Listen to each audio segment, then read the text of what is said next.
It's fun to see your face. We've had a couple of phone conversations now, but we've never like talked sort of face to face, so this is kind of fun. Yeah, it's true, huh? So let's get down to business since everybody has been kind of sitting and waiting for us to get started here and to figure each other out on this technology. Um, so I guess my first question is, you decided to try your hand at narrating audiobooks, and you found my write-up for the Lotus and the Gathering Storm. What was it that sort of brought you in and said, "Hey, I think this is one that I want to be a part of"? Honestly, I think I think it was the cover art.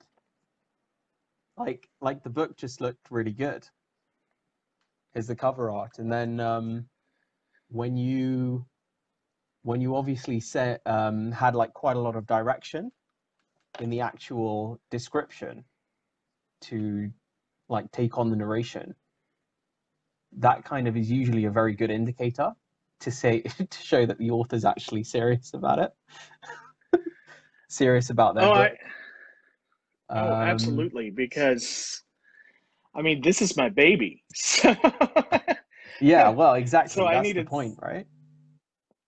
I needed someone who was going to Um, love my baby as much as I did while they were recording. So, yeah.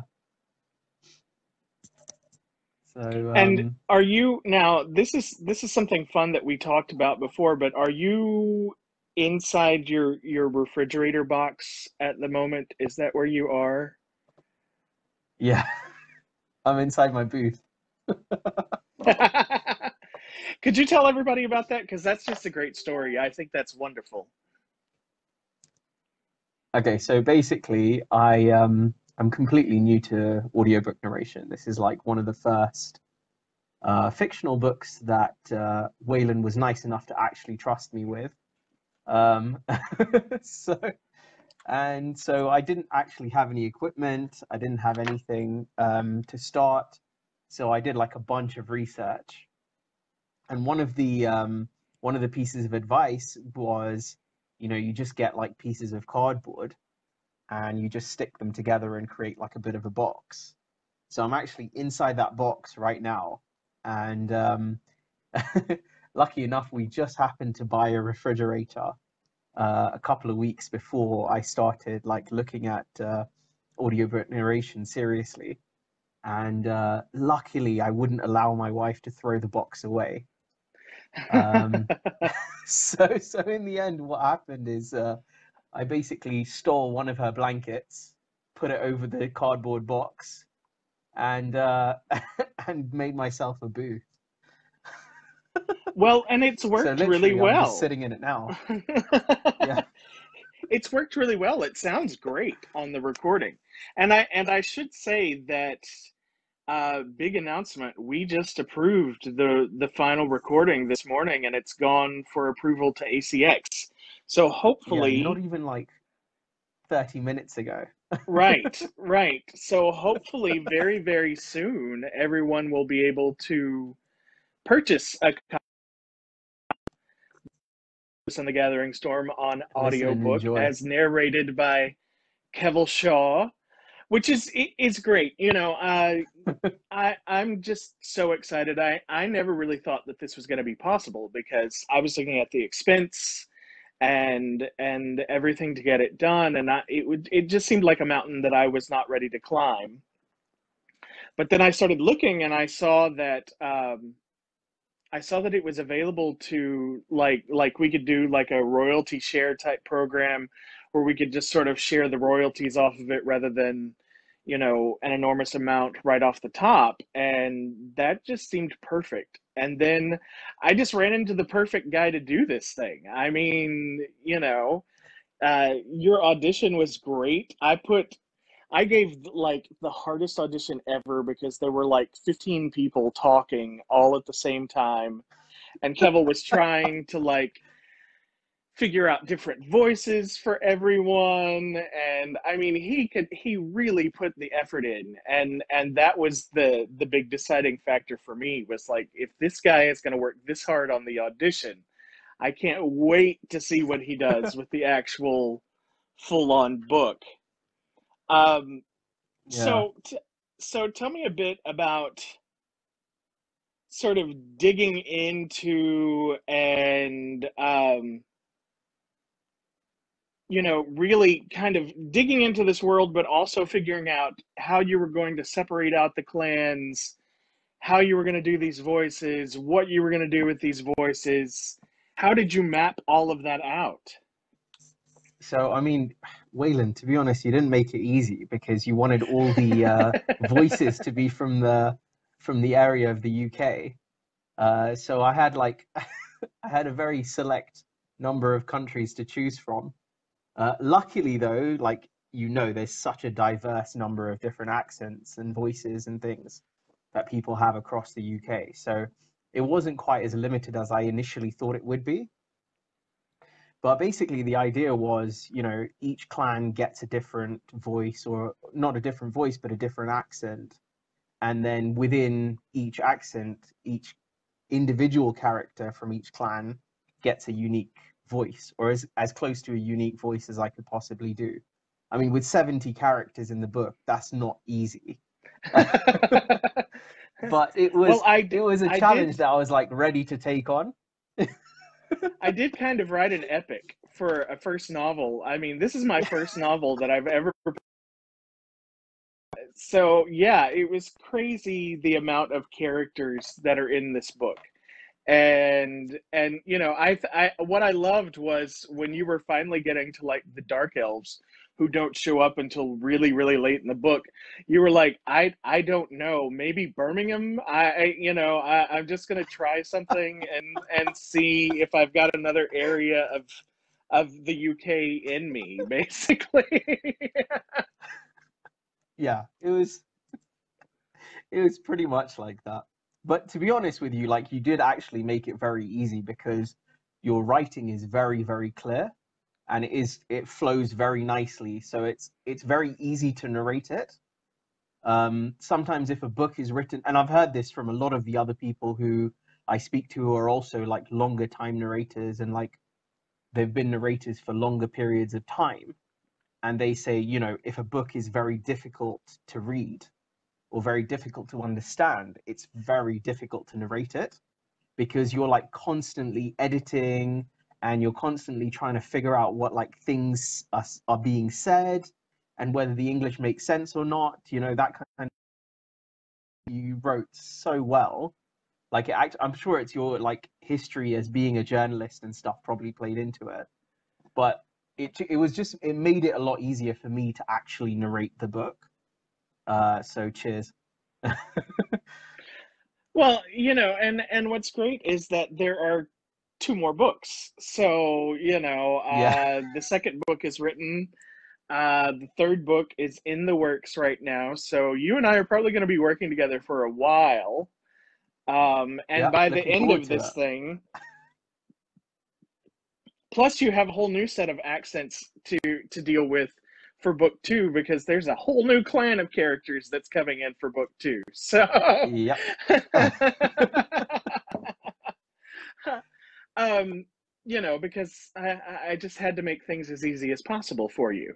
But Of course, yeah, of course. the I think what's really really fun has been, you were talking about the clarity of language and stuff, but there was one sentence that we just dealt with just the other day that I intentionally wrote to be almost as confusing as possible because the reaction from everyone else was supposed to be what? In the Yeah. scene. And I think one of the characters in the book says what as well afterwards. Yeah. So, so there was that one scene where I really went for it and was almost as confusing as possible. Can I fit into one sentence and still be a semi-clear thought by the time it's done? Yeah. um, just so everybody kind of knows, and I know, first of all, let's say hello to your family because you said a lot of your family was going to be here watching today, and some of your family was going to be in the audience. Family, it's really nice to meet you all. But tell me a little bit about your background, because it was a strange sort of path to coming to be an audiobook narrator and an actor. So kind of tell me how, just tell our audience I how that mean, all came about. I mean, I went to university as an electrical engineer. I'm a qualified electrical engineer, and I've been doing renewable energy solar for the last 10 years. And I'm running like a solar company here in East Africa, in Uganda. So that's where I am right now. And so all of a sudden, I started getting involved in amateur dramatics, started acting, did a bit of theater, and then, I was constantly driving back and forth between office and home and things like that. And it's convenient. You're sitting in the car, you listen to an audiobook. You know, how many people don't like how many people listen to a podcast or listen to an audiobook? And it just hit me like maybe 2 months ago that oh my God, there's actually people who read these books and they're doing loads of different voices. And it's just like that epiphany moment where you're just like, oh wait, yeah, actually people are reading these books, like they're actually people, and so I was like, wow, they're doing all these different voices, and I was like, I love doing accents, you know and so then I started doing like a lot of research, like a bunch of research every evening. Every morning I'm waking up at like 4 or 5 in the morning, I'm doing research, like figuring out, okay, if I really want to go into this, like what is it going to take. So then I went on to Amazon and I like bought a microphone and I bought like, let's do this. Like, let's try it. Like, there's nothing to lose at the moment. Um, and then, yeah, I just auditioned. Like that first day, I just auditioned for like, I think 7 or 8 or maybe even 10 different books. And like you were immediately like replied back. You were the first person to reply back. You immediately replied back and you said, "Oh, nice audition. Let's see how it goes." And then obviously you look around and you see if like anybody else auditioned and stuff. And at the same time, I'd auditioned for a few others, non-fiction books. So between when I auditioned for your book the first time and when you actually decided and you were like, okay, let's do this, I actually got and completed 3 non-fiction books. So, and they were, I mean, obviously they were very short. They were all like half an hour, 45 minutes. But it was just a good experience to have done that before I did this one, because this is obviously a very long book, you know? Well, yeah, our final recording time was what, 10 hours and 13 minutes, something like that Yeah, for the final recording. yeah. And 10 hours and 13 minutes. How many hours of work does that actually translate into? So, so because I'm just starting, it's not as efficient as it could be. I've definitely got more efficient through the process of actually producing the book. Um, but I would probably say between 70 and 80 hours of work between recording, editing, mastering, all this kinds of stuff. And it's been like, I mean, over the course of like 5 or 6 weeks, right? Yeah, yeah. And it's really funny because when I set all of this up and made the offer for you and everything, they were like, you need to set a time and a date for them to turn in the first 15 minutes, and then you need to set a date for them to turn in the finished product. And I'm like, how long does it take to do this? I have no idea. Weeks on it or something. And I think we came in at 5 weeks to get it done. So it was just like, I mean, Yeah, but you do keep crazy hours. And there is the time difference between us, which is now 9 hours as opposed to 8 hours when we 10. started, because we just or 10, we just changed times here in the US.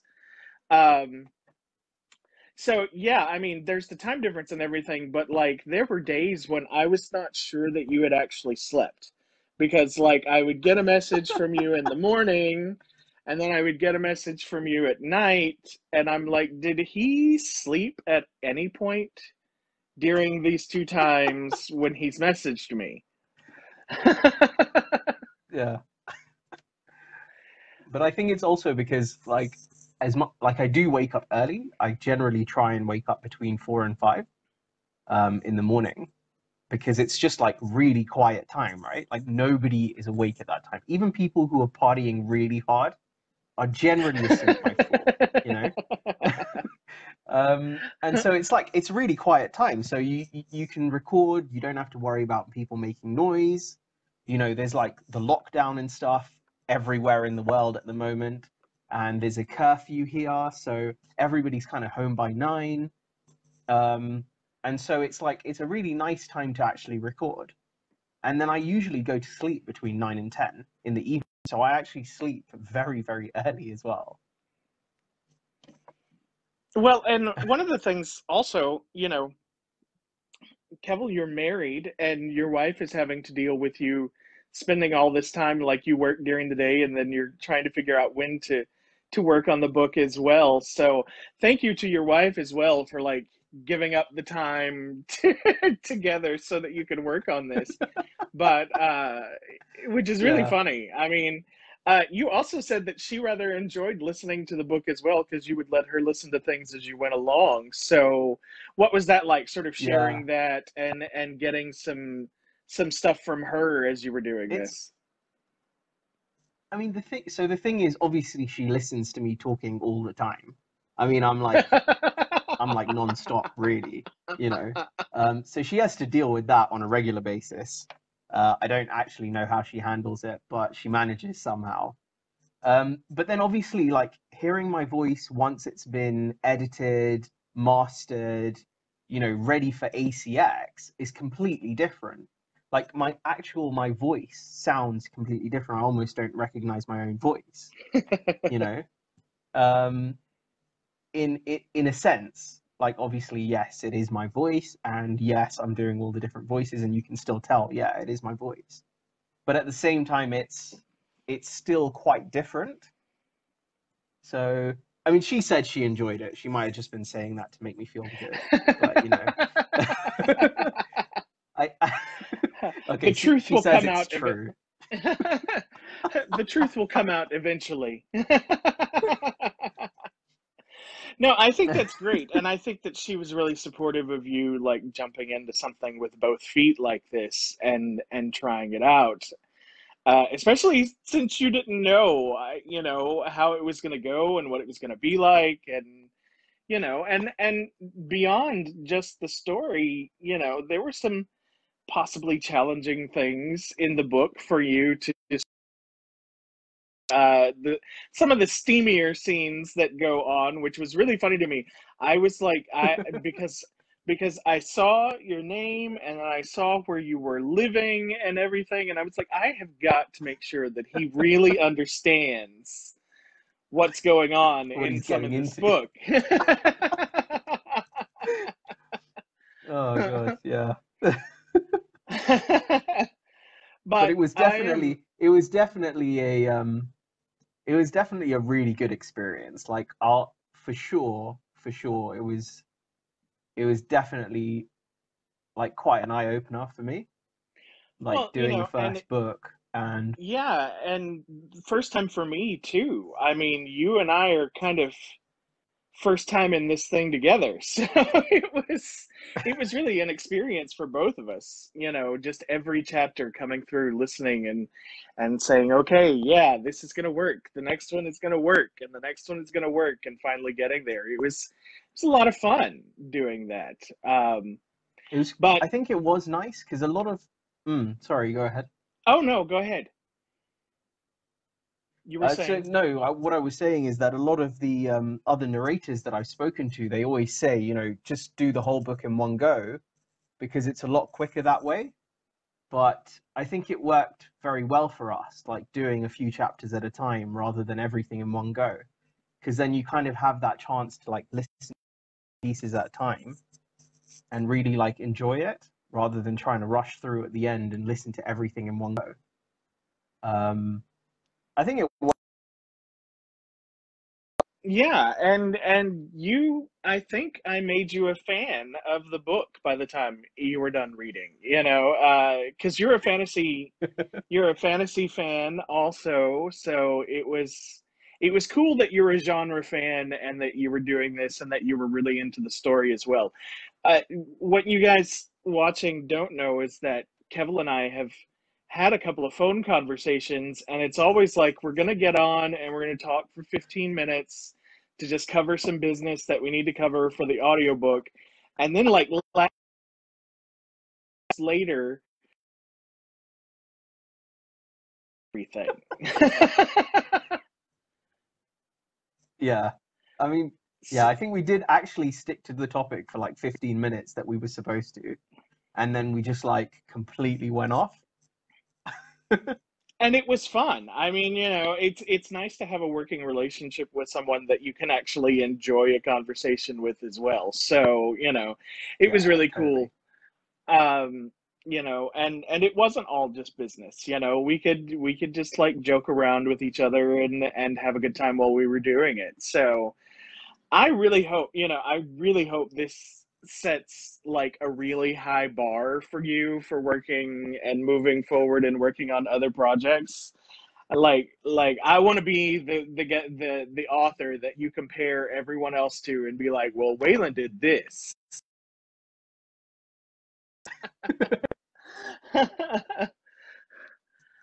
but um but yeah, I don't want to keep everybody. We've been on for about a half an hour right now, and gosh, and you and I, like I said, we could go on and keep talking for another hour and a half just about Yeah. stuff. But I'm just really glad we had a chance to like get on and talk to everybody and talk about creating this audiobook, which, like I said, we just approved it like a half an hour before we got on here and got started. So hopefully within the next couple of weeks, maybe everything will be ready to go and we'll be able to make an announcement that the Lotus and the Yeah, Gathering let's hope Storm so, is yeah. up. Um, you know, we have gone through all the challenges thus far. We'll get through this last part, Yeah, and sure.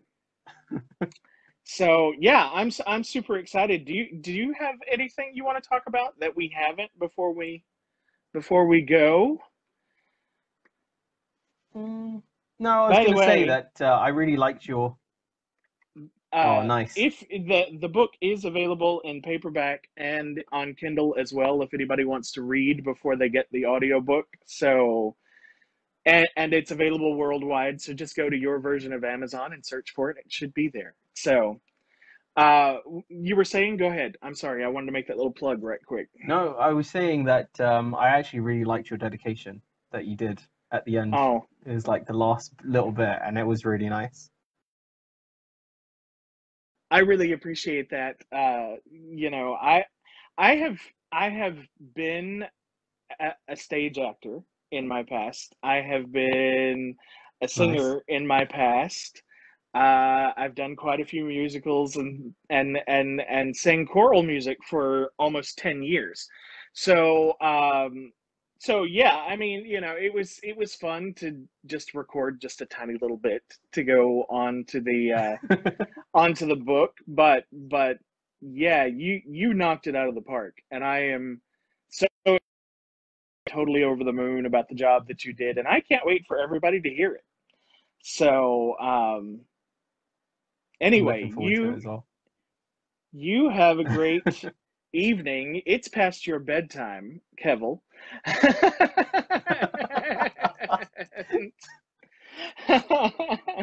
And I have a whole day ahead. We just had an election projected to be called, you know, for the president and all this stuff over here. Wow. Yeah. So there's a lot going on here in the States today. But I'm really, really excited, and thank you for doing this with me.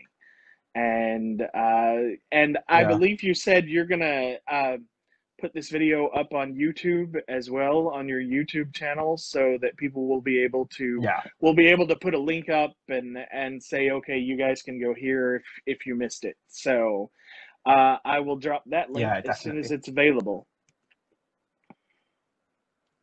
Cool.